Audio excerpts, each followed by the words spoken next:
वाय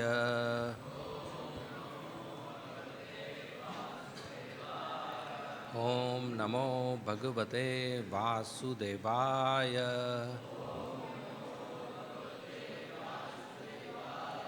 ओम नमो भगवते वासुदेवाय।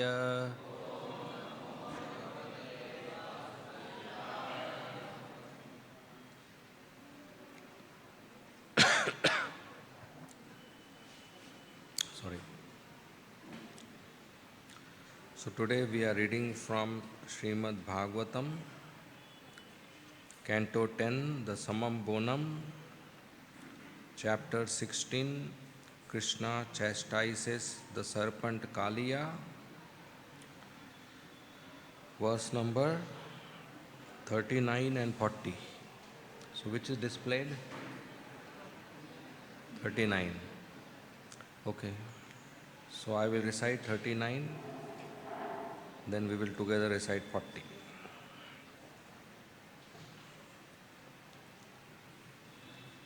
नमस्तुभ्यं भगवते पुरुषाय महात्मने भूतावासाय भूताय पराय परमात्मने ज्ञान विज्ञान निधये. Please.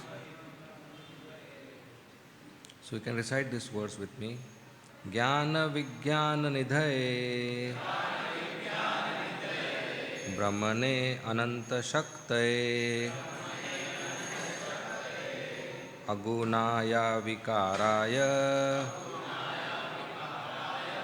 नमस्ते प्राकृताय च. ज्ञान विज्ञान निधये ब्रह्मणे अनंत शक्तये अगुणाय विकाराय नमस्ते प्राकृताय च.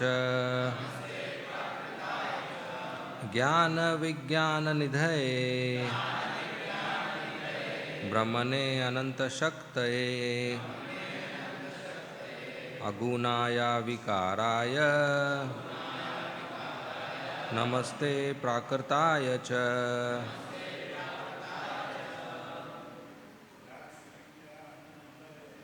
ज्ञान विज्ञान निधये ब्रह्मणे अनंत शक्तये अगुणाय विकाराय नमस्ते प्राकृताय च.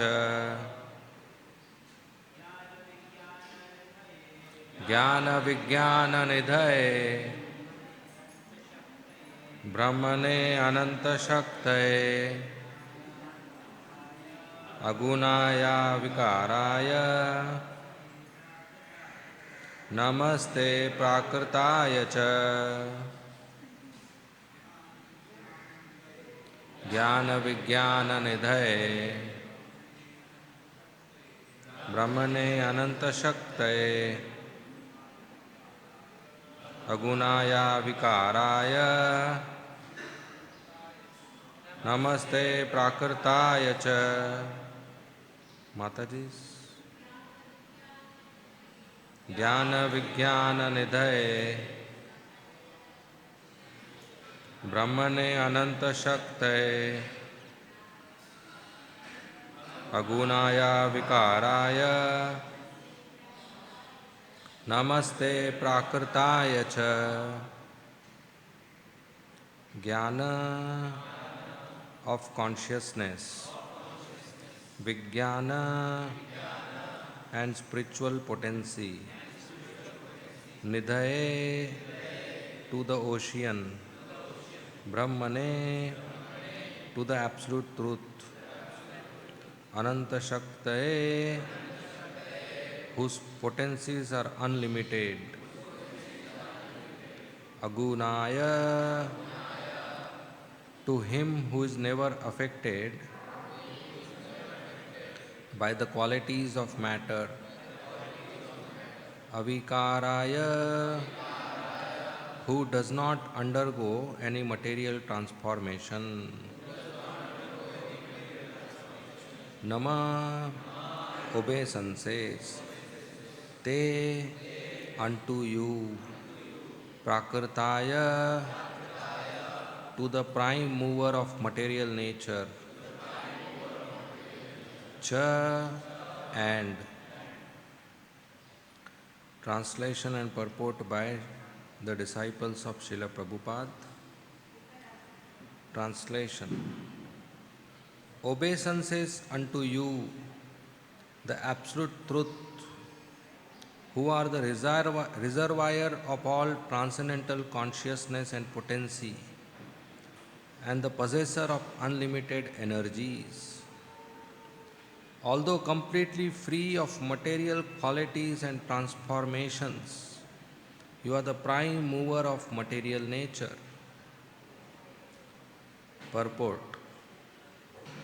Those who consider themselves intellectual, philosophic, or rational should carefully note here that the Absolute Truth, the Supreme Personality of Godhead, is the ocean of all knowledge and consciousness.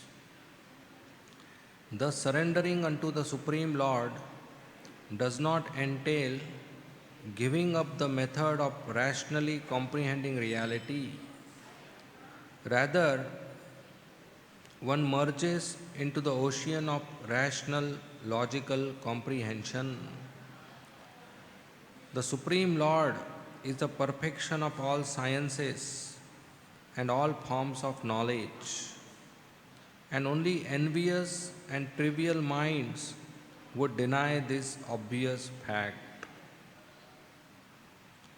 Om Ajnantimirandasya Jnananjana Shalakaya Chakshu Unmilitam Yena Tasmai Shri Gurave Nama Nama Om Vishnu Padaya Krishna Preshthaya Bhutale Srimate Bhakti Vedanta Swamin Iti Namine Namaste Saraswati Deve Gauravani Pracharine Nirvishesha Shunyavadi Paschatya Deshatarine Jai Shri Krishna Chaitanya Prabhu Nityananda Shri Advaita Gadadhar Srivasadi Gaur Bhakta Vrinda Hare Krishna Krishna Krishna Hare Hare Hare Rama Rama Rama Hare Hare.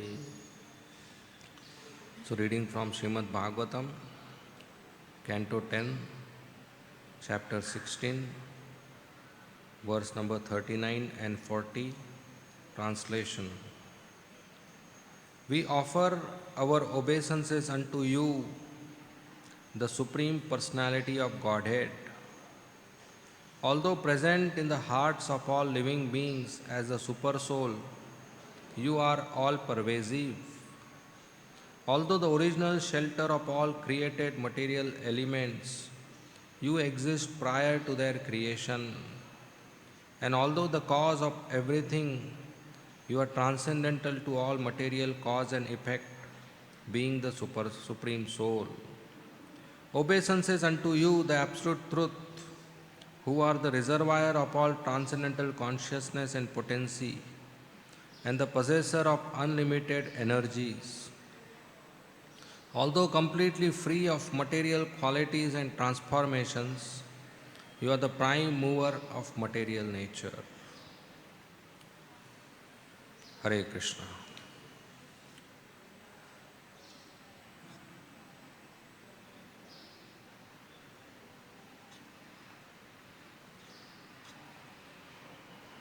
Hare Krishna.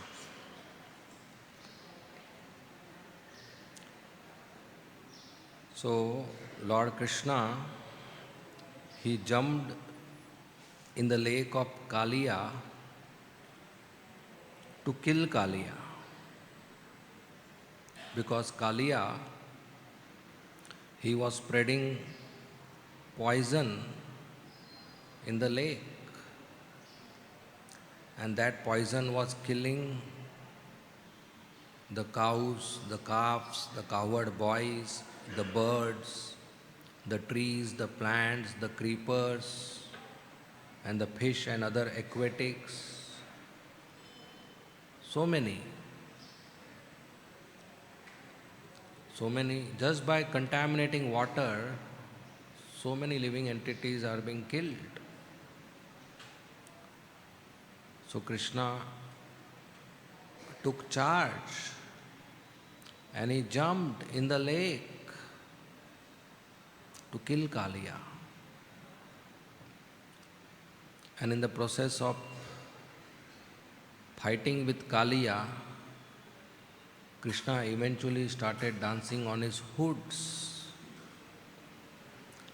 And every step which Krishna was taking with his lotus feet, he was stamping on a different hood, and that stamping was experienced by Kaliya as a very big mountain kept on his head.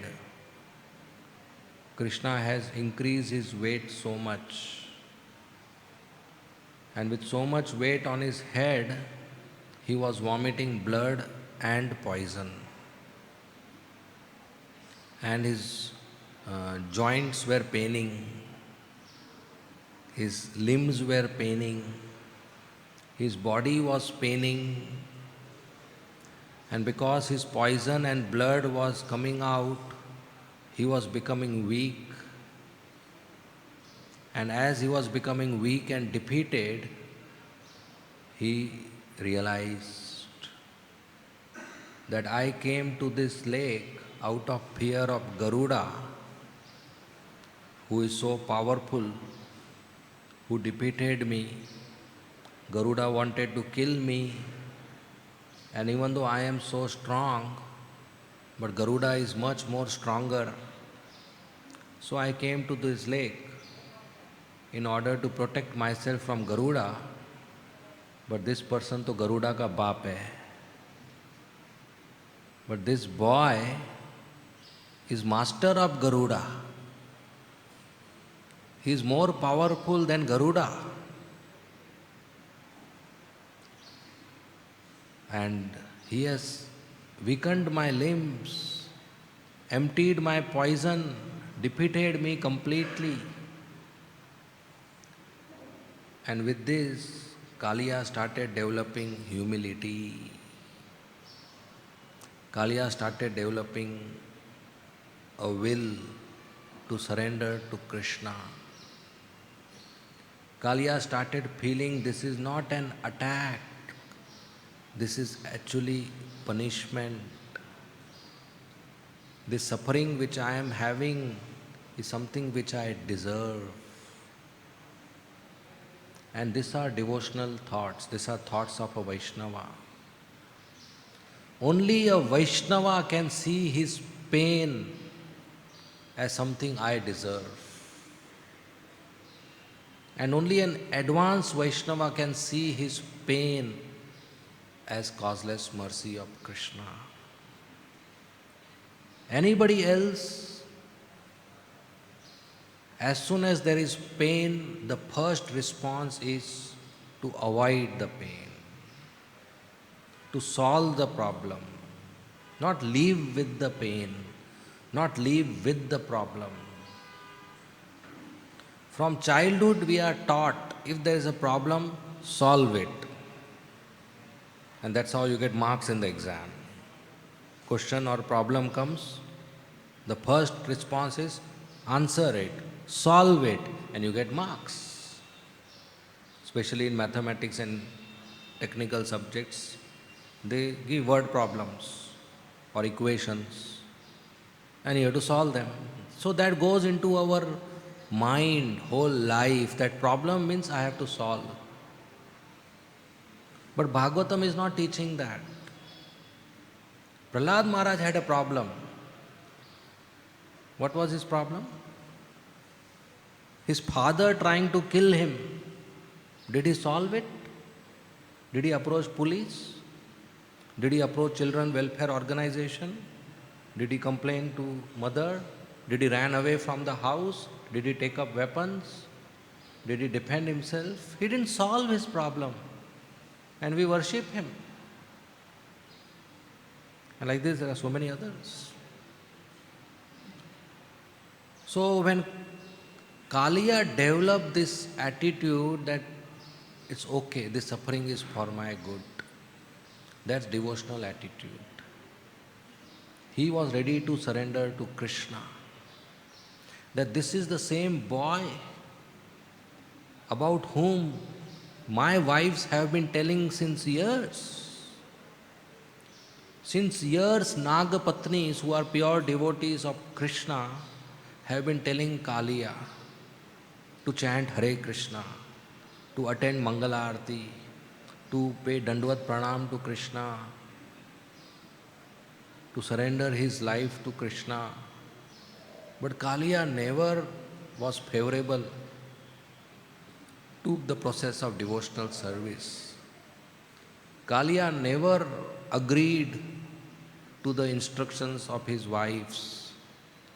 Kaliya never cooperated with the process of bhakti. Kaliya always thought, I am God, I am most powerful, I am greatest. Who can dare to come in front of me? My poison is so powerful that if an enemy has to attack me, the enemy has to come in front of me. But before coming in front of me, the enemy will be unconscious because my poison goes to a greater length. The effect of my poison goes to a greater length. For 100 meters, the circle, nobody can come inside. So Kaliya was proud of his strength and power. So Nagpatnis, when they saw Krishna dancing on the hoods of Kaliya, Krishna chastising Kaliya, Krishna willing to kill Kaliya, the Nagpatnis were favorable to this idea. The Nagpatnis were disgusted with Kaliya. So they thought if Krishna kills Kaliya, it will be so nice. He will stop doing Vaishnav aparad, Brajvasi aparad. He will stop killing these innocent cows and calves and leaves and trees and plants and birds and fishes and other aquatics and coward men, and this water will be again usable. So it is good that Kaliya gets killed. We will live in Vrindavan as a widow. And even today we see many, many widows stay in Vrindavan, especially in Radhakund. They leave their homes after their husband dies and they come to Vrindavan and perform bhajan. If you go, you will see many widows in Radhakund sitting and taking bhiksha and chanting 64 rounds or 128 rounds and having a very small dwelling. So Nagpatnis thought, we will become widows, let Kaliya get killed, Krishna will kill, he will get moksha, and we will be having a life free from this bad association, free from Vaishnav aparad atmosphere. But when Kaliya started developing body language of humble person, an attitude of surrender, ready to accept the suffering as punishment, as something I deserve, willing to take shelter of Krishna, the Nagpatis develop compassion.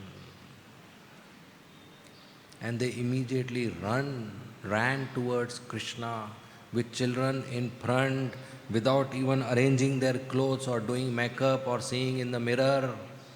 They ran to Krishna and paid flat obeisances and offered beautiful prayers. So one very important lesson we learn is that it is possible that we may come across devotees or personalities who may have a disgusting behavior, but they change by performing devotional service. And when they change, we should also change towards them. Our behavior should also change towards them. Just as Nagpatnis were disgusted with Kaliya, but after Kaliya desired to take shelter of Krishna, Nagpatnis developed compassion for Kaliya. No longer they wanted Kaliya to be further punished or die or continue to be in suffering condition. So by the process of bhakti, everybody undergoes a change. So when somebody undergoes a change, our behavior towards them should also undergo a change positively.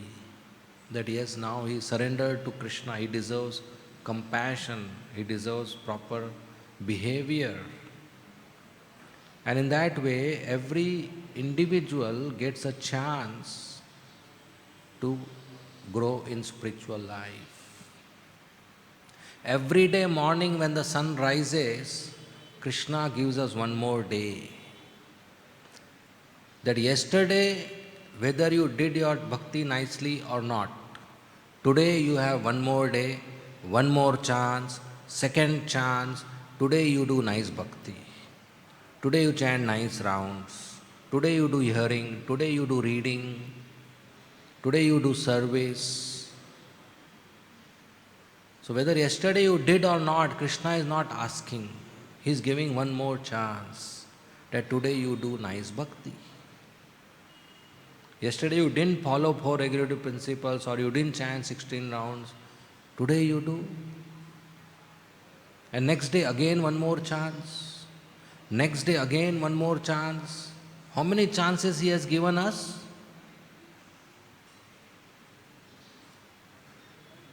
Unlimited, hundreds and thousands and lakhs. Now my question is that sufficient or you want more chance? We all want more chance. So we want more chance from Krishna, but we don't want to give chance to others. That is not good. So as I want more and more chances to improve myself, to become a better devotee, and I am asking Krishna to give more chances, in the same way I should give more chances to others. That this devotee yesterday didn't do proper bhakti, okay, today you do. Yesterday he didn't follow proper principles, okay, today you follow. Everybody we should give more chance. More chance. Because everybody deserves a chance. So Nagpatnis are giving one more chance to Kaliya. So they are approaching Krishna and they are offering prayers. And in the first prayer, what did they do? To pacify Krishna's anger, they said, correct. Krishna, whatever you are doing is correct. You have taken incarnation to punish miscreants, and Kaliya is a miscreant. Whatever you are doing is correct. In the second prayer, they say, what you are doing doesn't seem like punishment. It seems great mercy because he is getting cured of his poison.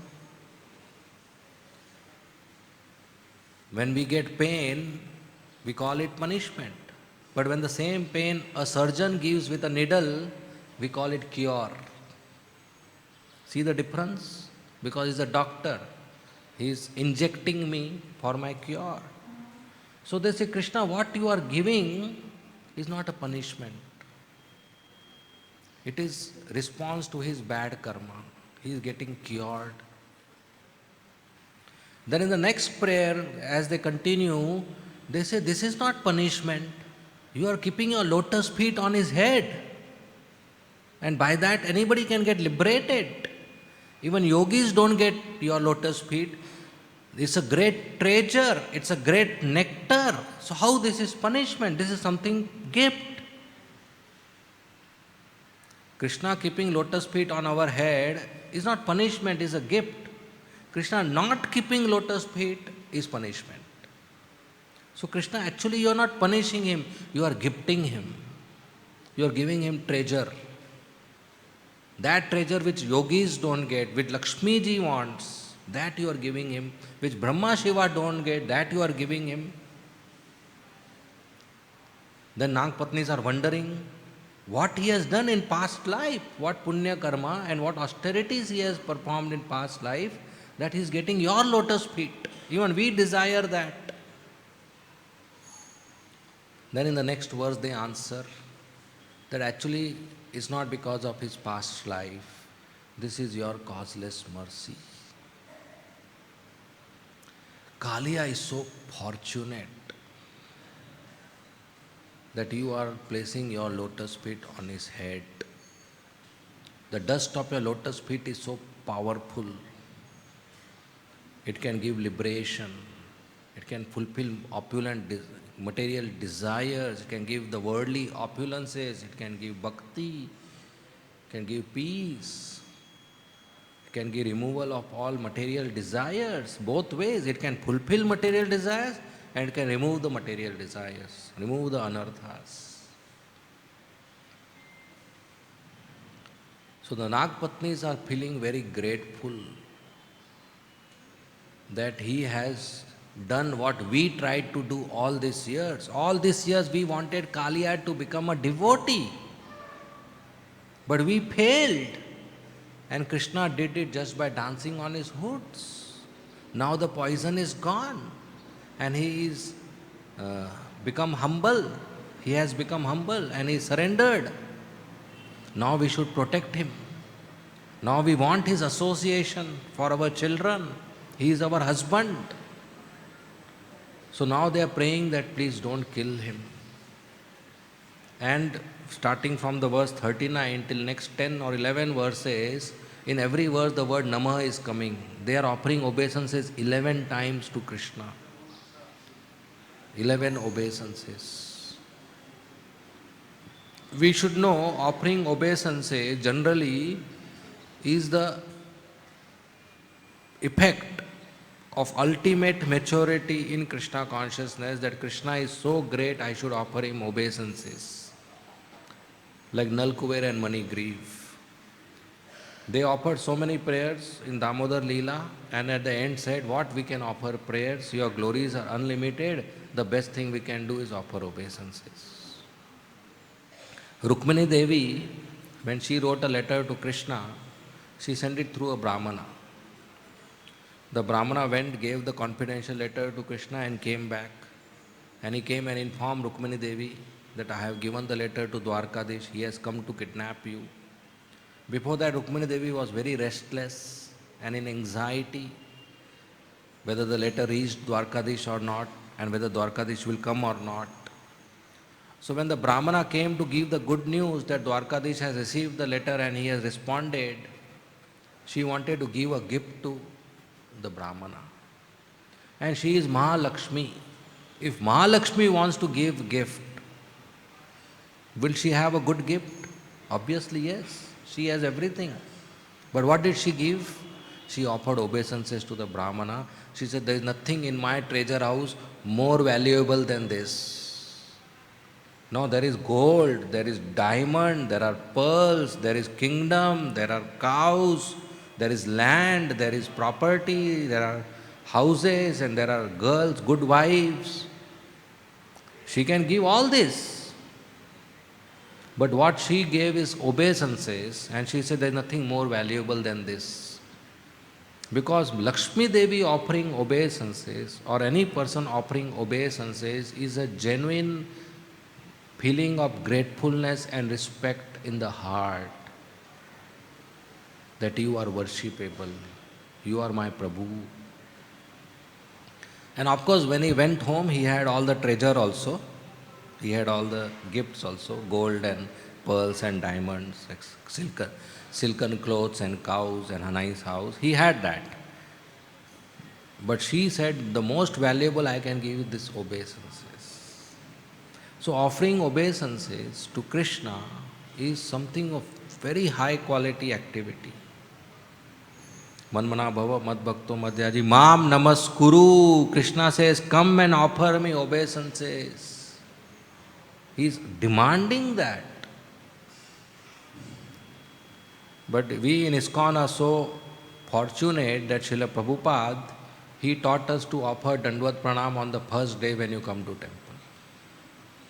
something which a person would do after very great understanding and knowledge that Vasudevam Sarvam Iti, that I should surrender to Krishna, Bahunam Janmanam Ante, Gyanvan Mam Prapadyante. After rebirths and births of knowledge, a person comes to the point that I should surrender to Krishna. Prabhupada gave us on the first day of coming to ISKCON, pay obeisances to Krishna. And our bhakti starts. Even children do that without knowing anything. They see their mother and father offering obeisances, they also offer obeisances. We see sometimes children come in Guru Puja, they do that. And they are growing in devotional service. That's spiritual advancement. Every single obeisances we offer, our graph grows up. And it's not difficult. And we have opportunity to offer obeisances so many times just by attending morning program. Just by being present in the temple hall in the morning time, automatically so many times obeisances are offered by the devotee. Mangala Arti, Tulsi Arti, Narsingh Arti, when the altar closes, then Shringar Arti, Guru Puja, Bhagavatam class, so many obeisances we offer and we grow in devotional service. So in this next 10, 11 verses, every verse they are offering obeisances to Krishna. And we should maintain this habit of offering obeisances to Krishna. Bowing down to Krishna, touching our head on the floor, lying flat for Prabhuji's. And in that way, we grow in devotional service. So we see the Nagapatnis, they changed their mind. Initially they were feeling, let our husband get killed and we will be widows.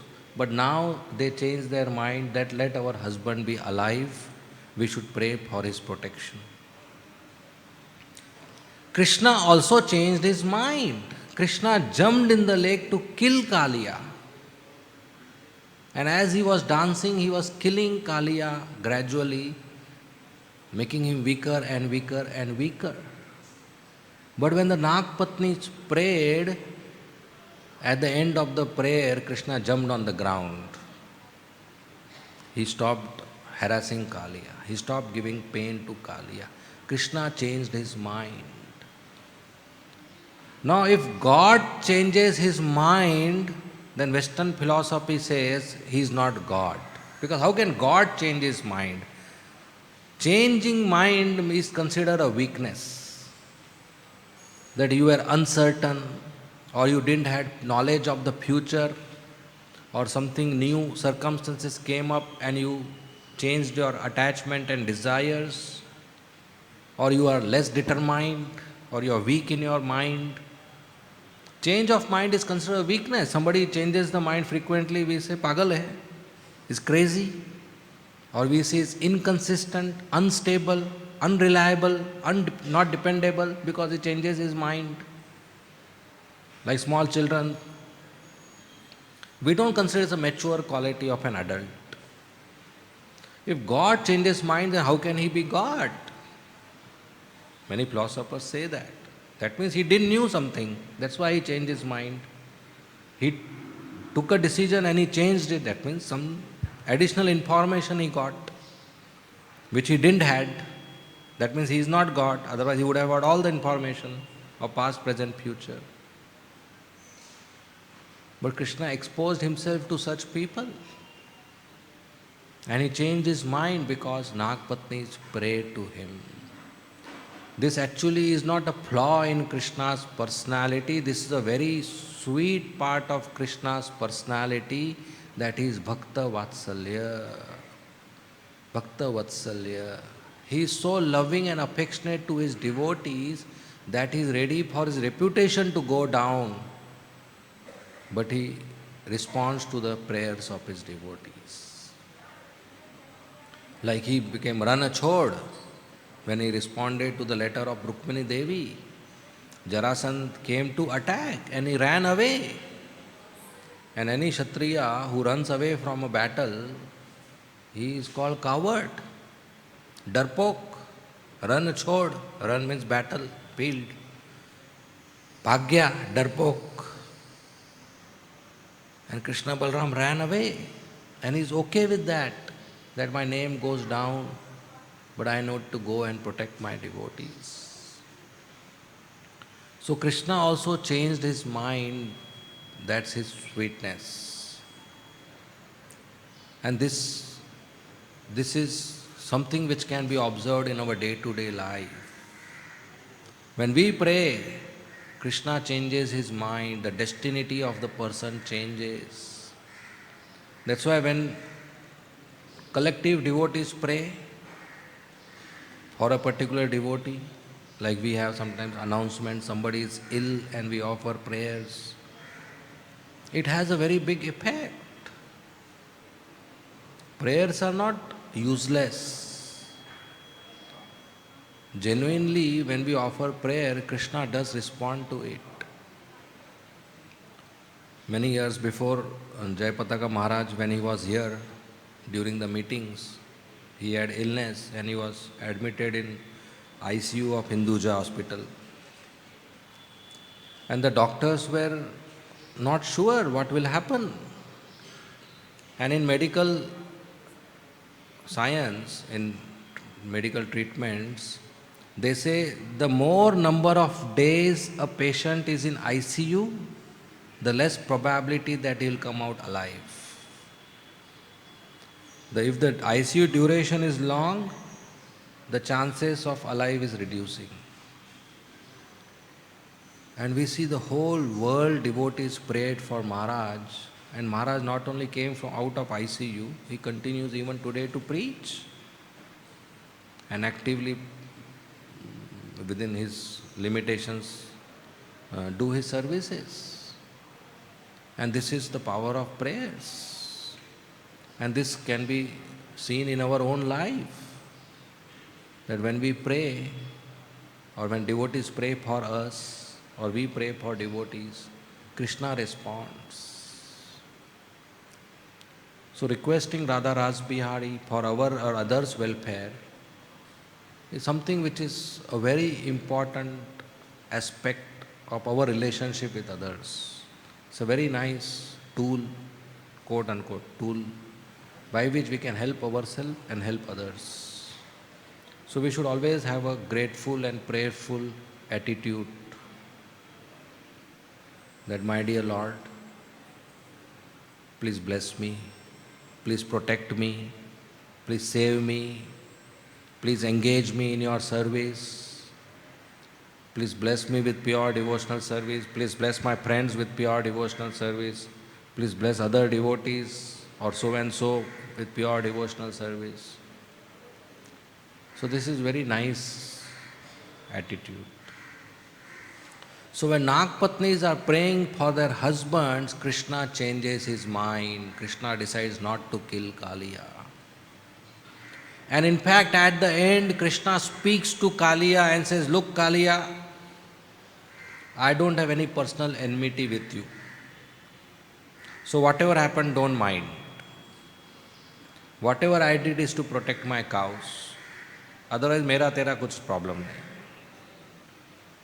Sometimes we do that in our services. When we speak to devotees, especially to correct him, we say, look, I don't have anything personal with you, but council has decided like this, or head of department has decided like this, or temple president has decided like this, or ISKCON policy is like this. But personally, I am no problem with him.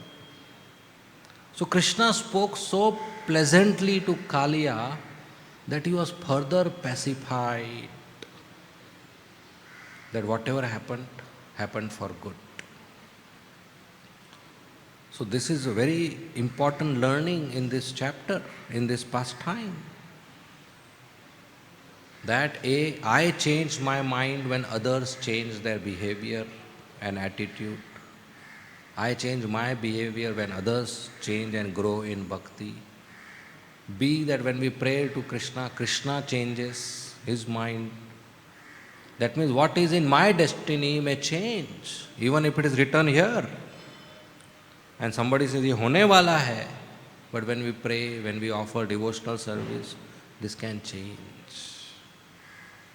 So our dependence should be more on Krishna. rather than prediction that it will never change. Because pure devotional service means transformation. Our heart becomes transformed, our future becomes transformed, our skills and talents become transformed. So, being grateful, the Nagapatanis, they are offering obeisances and praying to Krishna. Namastubhyam Bhagavate Purushasya Mahatmane Bhutavasya Bhutaya Paraya Paramatmane. That, my dear Lord, you are Supreme Personality of Godhead, Bhagavate, the Supreme Cause of all causes, Ishvara Parama Krishna, Sachidanand Vigraha, Anadir Adir Govinda, Sarva Karana Karanam. You are the Supreme. This Kaliya thought he is the Supreme. But my dear Lord, you are the Supreme. And you are present in each living entity as a super soul, Paramatmane. You are Paramatma. You are present in every atom, in the region of the heart of all the living entities. And you are all pervasive, Sarva Vyapak. Krishna is everywhere, in every atom. There is no space where Krishna is not there. He is everywhere. He is in the Vyasasan where I am sitting. He is on the floor where you are sitting. He is on the ground where we are walking. Everywhere. He is in the wall. He is in the pillars. He is in the glass. He is in water. He is in table. He is in walls. He is in ceiling. He is on your bed. Everywhere. You are all pervasive. So we can access Him. He is in our heart. He is all pervasive. We can access Him. He is the shelter of all the material elements. He is the shelter and cause of all the material activities. He is the Prakartaya. He is prime mover of all the material activities in material nature. The earth, the water, the fire, the air, the ether, they are sheltered at Krishna, which means they are having functional properties and they perform those functions because of Krishna. The water quenches your thirst because of Krishna. The water wets something because of Krishna. The air dries because of Krishna. The sun gives heat and light because of Krishna. The ether carries sound waves because of Krishna. The fire burns and cooks because of Krishna. All these elements, not only they come from Krishna, but after coming from Krishna, they can perform their functions in the material world because of Krishna. In Bhagavad Gita, Krishna goes on to say, I am the fire of digestion. And in essence, he is saying, I am all the elements. I am earth and the fragrance of earth. I am water and the taste of water. I am fire and the effect of fire and the form of fire. I am air and I am the touch of air. And I am ether and I am the sound of ether. He is the elements, he is the tanmatras, he is the universe, all pervasive. But he is transcendental to material elements. That doesn't mean he is matter, that doesn't mean he is part of it. He is transcendental, he is beyond the material nature. He is conscious, matter is unconscious. The elements are temporary, they are created and they get destroyed, but Krishna is eternal, neither he is created nor he gets destroyed. So Krishna is not matter. Those who think this Prakriti is God, that's wrong. Even though Krishna is all pervasive, even though Krishna says, I am earth, water, fire, air, ether, but still he is beyond earth, water, fire, air, ether. He is beyond the Prakriti. He has his own supreme transcendental form, Satchit Anand Vigraha. So even though Krishna says, and Nagpatni says that you are the earth, you are material elements, but he is also beyond, present in Golok Vrindavan. playing with his cows. He's transcendental. He doesn't undergo any change because of matter. See, matter can make other matter change. A paper coming in contact with fire, the paper will undergo a change. Paper coming in contact with water, the paper will undergo a change. Paper coming in contact with high sound, the paper will undergo a change. Air, paper will undergo a change. But Krishna is not affected by matter. Earth, water, fire, air, ether, they cannot change soul and they cannot change Krishna. He is absolute truth. He is beyond. He doesn't get transformed. Elements get transformed, water gets transformed. But Krishna, even though he takes so many incarnations, he takes the form of Matsya, he takes the form of Kurma, he takes the form of Narsingha, but that is all transcendental individual forms ever existing. He is not getting transformed. We should know this. It's Mayavad philosophy that absolute truth gets transformed into matter. Absolute truth is eternal. It's not material. It doesn't get transformed. It's unique. It remains as it is. Any transformations which we feel, they are just varieties. Just like there's a moon in the sky and you have different containers of water with different shapes, and you will see the moon reflected in each container in the water surface in a different way. And if the water moves, the shape of the reflection will also change and move. But the moon is same. There doesn't happen anything to the moon. So even though Krishna manifests varieties, Krishna is not like a reflection of moon. This example is just given that even though Krishna manifests varieties and there are changes, but these are not material transformations. He exists in all those forms and in his original form as Shyam Sundar, Supreme Personality of Godhead. So that's Krishna.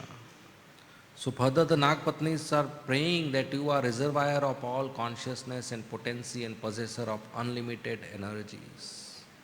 Nityo Nityanam, Chetanas Chetnanam. That there are many Nityas. We all are Nityas. Nitya means eternal. And Krishna is also Nitya, eternal. And Chetna, we are all Chetan, consciousness. And Krishna is also Chetan, consciousness. Then what is the difference? The difference is all this Nitya, Chetan, Atma are dependent on one Nitya and Chetan Paramatma.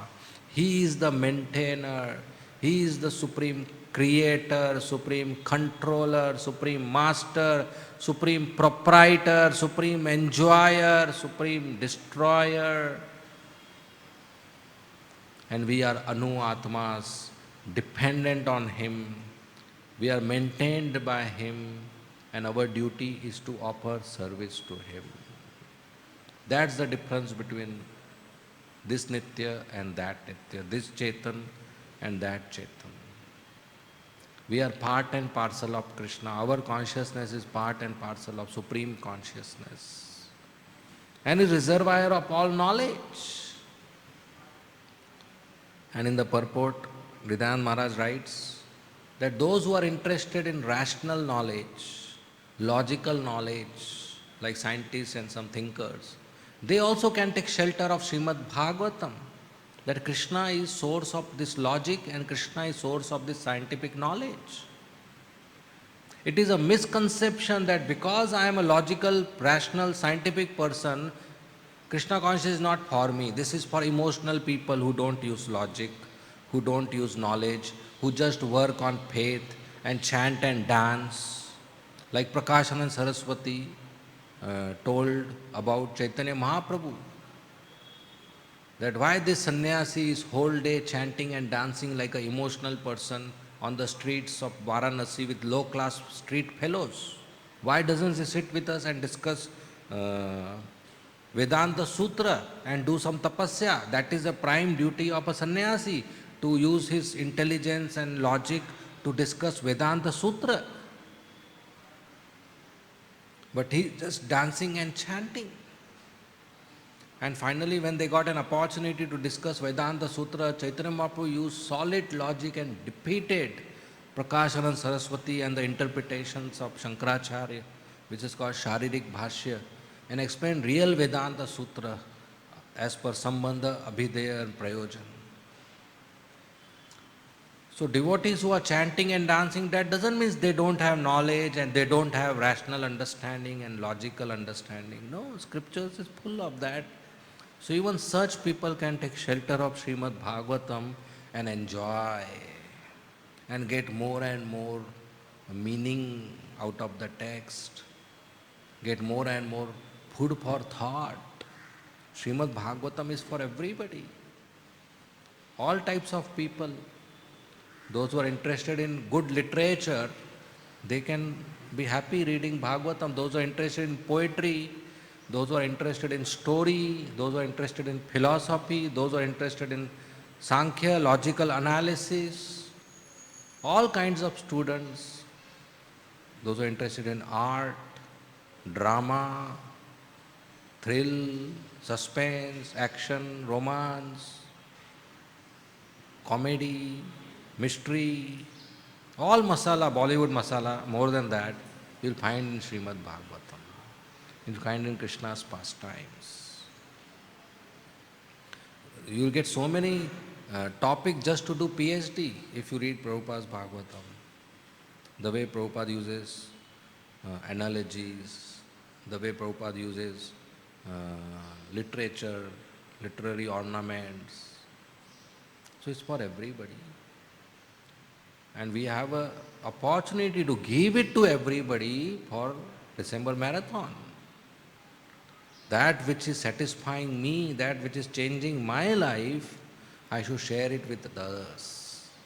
That's book distribution, to go out and give books to others. And when we do that, then we please Krishna. Srinathji Prabhu, who few years back passed away, he asked a question to Srila Prabhupada about preaching. So Prabhupada gave him a very nice example. Prabhupada told him that suppose, so I am paraphrasing it in my words, suppose you are invited by a rich man to stay in his bungalow for 30 days and he gives you first class 5-star room with attached bathroom, AC, daily changes of bed sheet and pillow covers, and he gives you a personal cook. Whatever menu you want, you tell him, breakfast, lunch, dinner, he will give you. And he gives you a car and a driver. Wherever you want in the city you go, no problem. He gives you a personal servant to take care of the laundry. Means everything first class. You are very happy in that city and in that bungalow. So one day you happen to see him crying and you are surprised. He said, I am so happy in your bungalow. You must be more happy in your bungalow, right? But you are crying. So he shows you a photo album. He says, look, this is my son. And we had a very small fight and he ran away. I don't know where is he. So I am feeling sad. Over a small fight he ran away. So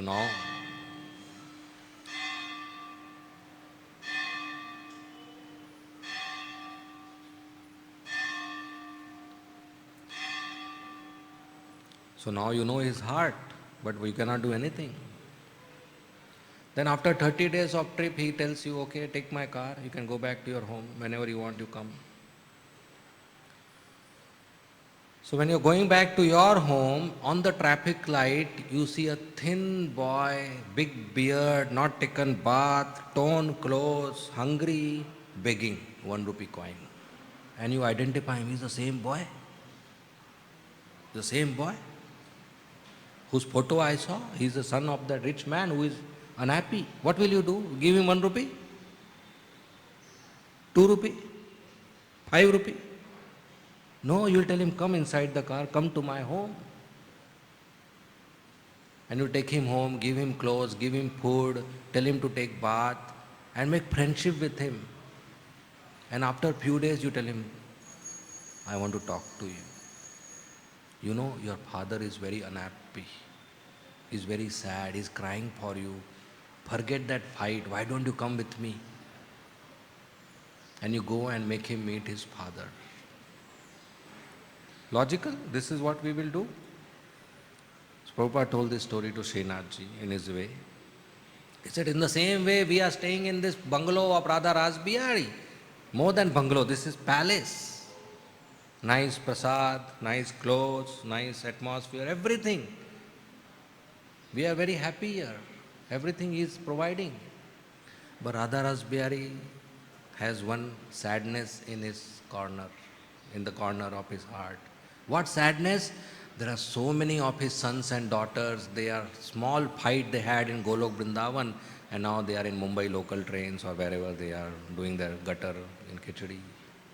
And we go out and meet these people. What should we do? Give them 1 rupee? No, we should make them friends. We should give them nice prasad. We should invite them to temple. And we should take care of them. And when they are favorable to us, when they are friendly to us, we say, idhar aao, baitho, mujhe baat karna hai. So you know, this is your father, you surrender to him. That's preaching and that's book distribution. We go and give the address of your father. This is your father, Bhagavad Gita, he told it for you. So we talk to people in a polite and sweet way and make them friendly with us. And once we know they are favorable, we share this Radha Rasbihari in the form of Bhagavad Gita to them. Please take this Bhagavad Gita, Krishna book. This will change your life. This is how you bring souls to Krishna. So that's book distribution, and we have this opportunity now in Marathon Month. Marathon Month means, Gopal Krishna Maharaj always says, less eating, less sleeping, more book distribution. So we reduce our other things and we go out and distribute books. So everybody should participate in this book distribution, and in that way we get mercy. Krishna says, those who give this knowledge to others, the knowledge of Bhagavad Gita, they are most dear to me, and nobody is more dear than that. So we become dear to Krishna, to Chaitanya Mahaprabhu, to Srila Prabhupada by going out and giving these books. Okay, we'll end here. Thank you very much. Srimad Bhagavatam ki jai, Srila Prabhupada ki jai. If there are any comments or questions, you may please ask.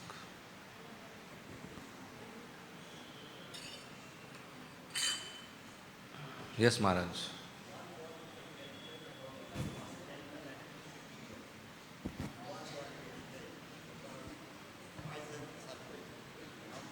You can speak in the mic, Maharaj. You are here now and speak loudly. I'm asking about transcendental, difference between transcendental and material, because here, like Yamuna is also transcendental, but the serpent, venomous poison is, throwing. So I would like to know, in one word you can explain. One word, explain the difference between transcendental and material. Transcendental means beyond. Like so many cars are there, but airplane is beyond the cars. Airplane is also traveling medium. Car also traveling from A to B. But airplane is different because it's not on the road, it flies. Airplane is beyond cars, even though it's traveling medium. So transcendental means beyond, beyond material, away from the poison. Oh, Kaliya's poison is material or transcendental? It doesn't exist in Golok Vrindavan. It's only in Bhauma Vrindavan for those who have contaminated senses. They come with contact with contaminated poison. Those who have pure senses, they come in contact with Chintamani Dham. Okay. Any more questions? Yes, Sharad. Revati Raman. Thank you very much for the very wonderful. Thank you very much for the very wonderful class. You were mentioning very beautiful point about the change, what happened to the Nagapatnis when they saw a change in Kaliya's heart. So there are two perspectives I would like to know. One is, uh, let's say there is a WhatsApp group. In WhatsApp group, let's suppose everyone is inactive. Not much response we are getting whenever we put a SMS. Let's say, and then I change my attitude. I bring out a change that let me begin an initiative. Let me start putting some SMSs, hoping that somebody else will also bring out a change, seeing my change. So when we change, there is an expectation of change in others also. And when that is not met, then we become disheartened and lose hope. And then we tend to revert our change, which we thought that this will be positive, will actually, so how you can sustain that change? Well, if we change and it is ineffective, that means we have to change. We have to have another change to be effective. There is a problem or situation, and in order to change the situation, I change. But this doesn't happen. That means this step was not effective, so I have to have another step which is effective. So when you change, but it's not an effective change, it's an ineffective change, that means we have to change the change till we reach an effective change, till we reach a desired outcome, till we get the expectation fulfilled. Right? You are with me? My change was not effective and I am getting frustrated. That means my original thought was not in line. So I need to make it more attractive. Right? It's like in the WhatsApp group, nobody is replying. So let me put one verse in Sanskrit. Everybody will reply. What is the meaning of this verse? I don't know Sanskrit. Please give me translation. But somebody read Sanskrit, they said, why he sent Sanskrit? Nobody knows Sanskrit in this word. Leave it. No interest. Right? But suppose you send a photo of Radha Raspberry, somebody will say, Dandvat Pranam, Jai, good, okay. You know, this personal experience of devotees. Very beautiful. Then you can say, please come for today's darshan. I'm just giving an example. So when we are expecting some change in others and we put an input and that input is not effective, then we have to make an effective input. So we have to plan it again. So why frustrated over our own ineffectiveness? Yeah. The sound went. You need to change the status of the button. See, now it's effective. Another perspective is when somebody else change now, and then there is a thought process that why he has changed. Let me not give him a benefit of chance, because that's what with the whole thing is about. When somebody else brings out a change, we should be changed. Like we should bring out a change to give them a benefit. So then a thought comes that okay, look, for how The sound went out.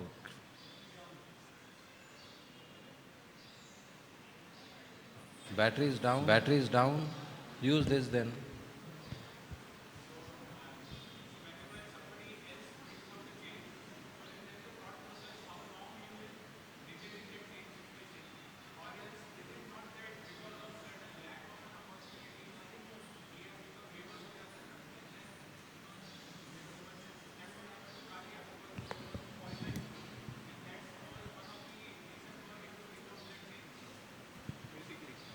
So how can we actually give them a benefit that look, for whatever reason he has brought out, let us not think about in that perspective, and rather so how can we become inspired to give a benefit of doubt? See, whatever point a person is, by application of time, change has to happen. Either you go up direction or down direction. So by any reason, if somebody goes on up direction, intentional or unintentional, external or internal, If he goes up, which means towards Krishna, we should be happy about it. Right? Dhruva Maharaj came to Krishna through desire of property, kingdom. Gajendra came to Krishna because of distress. Somebody comes through a knowledge, somebody comes through inquisitive. 4 types of people come to Krishna. Krishna embraces all of them. Krishna doesn't say, look, he changed because his 10th standard result is about to come. Or he changed because his interview is there today. And he came to me today after 2 years because his wife is fighting with him. Last time he came on the day of reception. Right? I have example of a person who came from far to the temple and met me only because he wanted discount in the marriage hall. People come, discount chahiye marriage hall mein, bete ka shaadi karna hai. And the day of marriage, he came, he never met me, never gave me card to come. Not that I want, I'm just saying. After 2 years, there was a problem in his son's family life, he came. Prabhuji, kuch advice chahiye. Right? So people come to Krishna for varieties of reasons. Krishna appreciates and embraces. Krishna accepts. He said, yes, yes, welcome. You are magnanimous. You are Mahatma. You are coming to me. So any person for any reason goes towards Krishna, whether forced, whether intentional, whether business, or whether genuine sincerity, he is welcome. So we should welcome such a person. We should not think, हाँ ये नहीं होता था तो ये नहीं करता था. No, करता है ना, अच्छी बात है. Like you go for inspection to somebody's room and he knows inspection is happening, so you clean the room.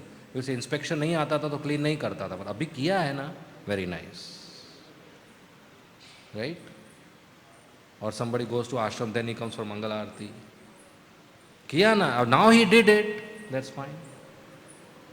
So we should appreciate that. Okay. Any more questions? Yes, Revati Rohan Prabhu. Hare Krishna Guru ji. Hare Krishna. Material और spiritual, अध्यात्म और भौतिकता में आध्यात्मिक powerful है, right? तो Yamuna is transcendental, तो कालिया का जहर उसके ऊपर कैसे प्रभावित हो सकता है? तो कालिया का जहर यमुना के ऊपर प्रभावित नहीं हो रहा है. कालिया का जहर इस लीला में बच्चों, गायों और वेजिटेशन पे प्रभावित हो रहा है, और वो प्रभाव भगवान दिखा रहे हैं. क्योंकि भगवान जब इधर लीला कर रहे हैं तो साधारण नियम का इस्तेमाल करते हैं. जैसे पूतना आई भगवान को मारने के लिए जहर के साथ, भगवान को प्रभाव नहीं हुआ, लेकिन बहुत सारे बच्चे मरे, उनको प्रभाव हुआ. तो भगवान जब भौतिक दुनिया में आते हैं तो बहुत सारे भौतिक नियम अपनाते हैं ताकि लीला ह्यूमन लाइक लगे, मनुष्यों जैसी लीला लगे, कि मैं भगवान हूँ, मैं यमुना में हूँ और मैं वृंदावन में हूँ. कालिया का जहर किसी को भी प्रभाव नहीं करेगा तो फिर वो ह्यूमन लाइक लीला नहीं लगेगा, वो कुछ अलग ही लीला लगेगा, सुपर पावर का लीला लगेगा. उसमें फिर लोग आकर्षित नहीं होते, उसको फैंटेसी बोलते हैं. तो बहुत सारे कृष्ण के पास टाइम्स में कृष्ण ने मनुष्यों जैसे व्यवहार किया है, या वृंदावन धाम ने मनुष्यों जैसे या ऑर्डिनरी जगह जैसे व्यवहार किया है ताकि लोग उस लीला की तरफ आकर्षित हो. अगर कृष्णा पैदा नहीं होते थे, डायरेक्ट बड़े आ जाते थे और कंस को मार के वापस चले जाते थे, तो फिर वो अट्रैक्शन नहीं होता था. लेकिन उनको भूख लग रहा है, वो माखन चोरी कर रहे हैं, वो रो रहे हैं, उनको प्यास लग रहा है, वो गायों के पीछे भाग रहे हैं, वो डांस कर रहे हैं गोपियों के साथ, वो असुरों को फाइटिंग कर रहे हैं, तो लीला में आकर्षित होता है. कृष्णा किसी असुर को मारना चाहते हैं तो उनको अवतार भी लेने की ज़रूरत नहीं है, वो परमात्मा के रूप में अंदर बैठे, अंदर से हार्ट अटैक करवा देंगे और हिरण्यकशिपु मर जाएगा. लेकिन जब वो लेते हैं तो हम आकर्षित हो जाते हैं कि हमारे जैसे युद्ध हो रहा है. हाँ, क्लास से हट के प्रश्न है. कल एक व्हाट्सएप पे एक वीडियो आया, उसमें शायद वो बैंगलोर ब्रह्मचारी का था. वो बोल रहा है कि प्रभुपाद की किताबें डिस्ट्रीब्यूट कर रहे हैं. एक प्रभुपाद के शिष्य ने प्रभुपाद को पूछा, ऐसा वो बोल रहा है कि प्रभुपाद जी आपके किताबें बहुत सारी डिस्ट्रीब्यूट हो रही हैं और जो लेकिन इस्कॉन में नहीं आ रहे, पढ़ रहे, तो वो दीक्षा नहीं ले रहे, तो उनका क्या होगा? तो वो ब्रह्मचारी उत्तर दे रहे. प्रभुपाद ने ऐसा रिप्लाई दिया कि जो भी मेरी किताबें लेगा और पढ़ेगा वो ऑलरेडी दीक्षित है. तो ये राइट है या रॉन्ग है? हाँ, तो दीक्षा के कई मतलब हैं। एक मतलब है कि बीज चालू हो गया भक्ति। तो कोई भी किताब हाथ में लेता है उसका वो बीज चालू हो गया, भक्ति चालू हो गया। लेकिन इस भक्ति को आगे बढ़ाने के लिए एक प्रोसेस है कि परंपरा में जुड़कर फॉर्मल इनिशिएशन लेकर, फॉर्मल दीक्षा लेकर गुरु के आश्रय में भजन करना चाहिए, कि साधना करना चाहिए। उस वीडियो में बोला है कि वो ऑलरेडी दीक्षित हो गया है। हाँ, तो उसका ये मतलब है कि बीज हो गया। दिव्य दीक्षा का एक दूसरा मतलब है दिव्य ज्ञान का ट्रांसफ़र होना। तो हम पुस्तक पढ़ते हैं तो दिव्य ज्ञान प्राप्त होता है, शिक्षा प्राप्त होती है, तो कुछ तो प्राप्त हो रहा है। तो दीक्षा में हमें नाम प्राप्त होता है, कंठी प्राप्त होती है, या धोती प्राप्त होती है, आश्रय प्राप्त होता है, दिव्य ज्ञान प्राप्त होता है। तो और सेकेंड दीक्षा में जनेऊ प्राप्त होता है, गायत्री मंत्र प्राप्त होता है, संन्यास दीक्षा में डंडा प्राप्त होता है, और स्वामी या गोस्वामी टाइटल प्राप्त होता है। तो दीक्षा में बहुत कुछ प्राप्त होता है। तो किताब देने से एक चीज़ प्राप्त हो रही है, इस शिक्षा प्राप्त हो रही है, इसलिए उसको दीक्षा का शुरुआत बोल सकते हैं। लेकिन जो आज दीक्षा जनरली यूज़ करते हैं वो सेरेमनी के लिए यूज़ करते हैं। सेरेमनी जो उस दिन होती है, फॉर्मल इनिशिएशन सेरेमनी, यज्ञ होता है, गुरु महाराज नाम देते हैं, 100 लोग हरि बोल बोलते हैं, हमको लगता है बहुत बड़ा काम किया। लेकिन दीक्षा एक प्रोसेस है जो पूरा जीवन चलता है। सेरेमनी एक इवेंट है जो सिर्फ एक दिन के लिए होता है, उसके बाद दूसरा दिन सेम रहता है। समझ रहे मेरी बात? तो एक इवेंट हो गया, एक इवेंट बुक्स तक लेने से एक इवेंट हो गया, लेकिन प्रोसेस तो चलता रहेगा। तो दीक्षा एक प्रोसेस है, एक दिन में ख़त्म नहीं होता है। ठीक है? और कोई प्रश्न? यस, आत्मतत्व प्रभु, माइक में बोलिए।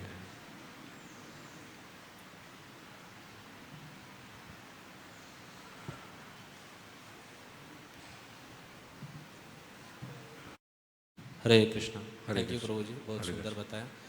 प्रभु जी, आपने कहा कि कालिया के मस्तक पर भगवान ने जो चरण रखे वो पनिशमेंट नहीं थे, वो गिफ्ट थी।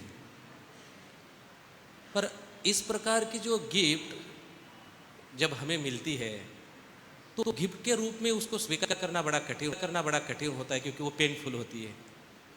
या भक्तों के भी, हमें गुरु महाराज हो या वरिष्ठ भक्तों से जो डांट मिलती है, तो इससे समझ में आता कि ये पनिशमेंट नहीं, ये भी गिफ्ट है। पर इसको किस प्रकार से जो है वो गिफ्ट के रूप में हम स्वीकार करें, क्योंकि उस समय वो मूड तो नहीं रहता है कि वो गिफ्ट है, वो तो पेनफुल लगता है उस समय। तो रोज भागवत हम सुनेंगे ना, तो अंदर वो विचारधारा बदल जाती है। जैसे अगर मैं आपको 100 किलो बक्सा दूं, बोला सर पे उठा के लेके जाओ यहाँ से अंधेरी पैदल, तो आपको लगा ये क्या सेवा दिया, ये तो तपस्या दिया। 100 किलो वजन कौन उठा के लेके जाएगा? फिर जब आप जा रहे हो, क्योंकि आज्ञा का पालन करना है, मैं फ़ोन करूं, अरे मैं बोलना भूल गया, उसके अंदर सोना है 100 किलो, आपके लिए गिफ्ट है, फिर वो वजन कम हो गया, फिर तो आप बिल्कुल नीचे नहीं रखेंगे, राइट? क्यों? क्योंकि आपको उसका वैल्यू मालूम पड़ गया। तो उसी तरह जब कृष्ण के तरफ से कुछ ऐसा होता है कि हमें दर्द मिलता है, और उस दर्द के बाद हमारा भक्ति का ग्रोथ होने वाला है, तो हम उसको गिफ्ट समझेंगे, क्योंकि हमको मालूम है कि कुछ बहुत महंगा चीज़ मिल गया हमें, इस दर्द के बाद गिफ्ट मिल गया। जैसे 9 महीने बच्चा माँ के पेट में होता है और बहुत दर्द होता है, और बच्चा डिलीवर करती है तो लेबर पेन बहुत ज़्यादा होता है, लेकिन वो बहुत खुश रहती है कि हाँ एक गिफ्ट मिला मुझे, बच्चा मिला, और उसको बहुत प्रेम करती है। तो उसी तरह ये सब तपस्या और सब मॉर्निंग प्रोग्राम और साधना का पेन लेते हुए हमारे हृदय में भक्ति पैदा हो रही है, भक्ति का फल जो है कृष्णा प्रेम वो पैदा हो रहा है। तो ये गिफ्ट है, क्योंकि कृष्णा प्रेम प्राप्त होने वाला है। समझ रहे हैं? माली रोज़ पानी डालता है पौधे में, एक दिन फल आ जाता है, या एक कुछ साल बाद आम का पेड़ बन जाता है, फिर आम तोड़ के खाता है वो, तो गिफ्ट है ना। तो उसी तरह ये सब तकलीफ से, तपस्या से अगर कृष्णा में प्रगति हो रहा है, कृष्णा भावनामृत में, तो वो गिफ्ट है। समझने के लिए टाइम लगता है, इसके लिए रोज़ सुनना चाहिए। रोज़ भागवतम सुनेंगे तो ये विचारधारा आ जाती है हमारे में कि जो भी हो रहा है अच्छा हो रहा है, कृष्ण की कृपा से हो रहा है। ओके ओके, एक और हाथ था। ओके, लास्ट क्वेश्चन, एक्चुअली हमारा टाइम हो गया। 9:10 a.m. is the last time.